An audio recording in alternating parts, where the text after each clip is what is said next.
पंढरपूर शहरातील सांगोलाकडे जाणाऱ्या चौकात अवजड वाहतूक करणाऱ्या एक ट्रक चालकाला पोलिसांनी बेदम मारहाण केली आहे। सदर ट्रक चालकानं नो एंट्रीमध्ये वाहन आणल्यानं पोलिसांनी 2,000 रुपये घेतले, तसंच रकमेची पावती दिली नाही असा आरोप ट्रक चालकाने केलाय। तसंच काही अंतर गेल्यावर चालकाच्या मोबाईलवर 1,000 रुपये दंड झाल्याचा मेसेज आला आणि त्यानंतर चालकानं दंड कसला याबाबत पोलिसांना विचारणा करण्यासाठी परत आला असता पोलिसांनी वाहन चालकाला बेदम मारहाण केल्याचं त्याचं म्हणणं आहे। हे व्हिडिओ आज समाज माध्यमांवर व्हायरल होत आहे। हा प्रकार घडत असताना मोहोळचे आमदार राजाभाऊ खरे त्या ठिकाणाहून जात असताना त्यांच्याकडे स्थानिक नागरिकांनी घटना सांगितली असता त्यांनी वरिष्ठ अधिकाऱ्यांना घटनास्थळी बोलवून असा प्रकार घडला त्याबद्दल माहिती दिली आणि नाराजी व्यक्त केली। या संदर्भात काही वेळापूर्वी आमदार राजू खरे यांनी प्रतिक्रिया सुद्धा दिलेली होती।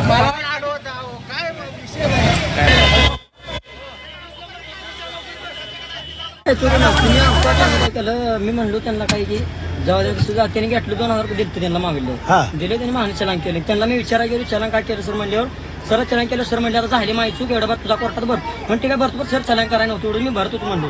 चलन कशाने मारलं होतं? नो एंट्री म्हणून मारले। नो एंट्री म्हणून 2,000 रुपये कशाने घेतले होते? त्याने आज सोडले मला नो एंट्री आला म्हणून नो एंट्रीनं त्याला 2,000 रुपये घेऊन सोडून दिले।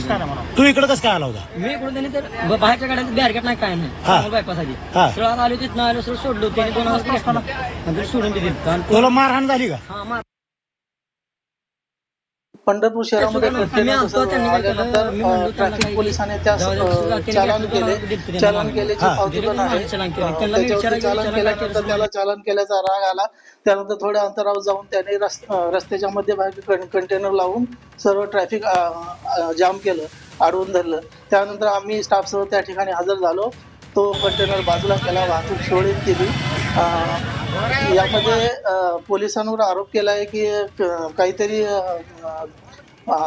पैसे घेऊन पोलिसांनी कारवाई न करता कारवाई केली, तसेच पैसे पण घेतले असा आरोप केला। हे चुकीचं आहे।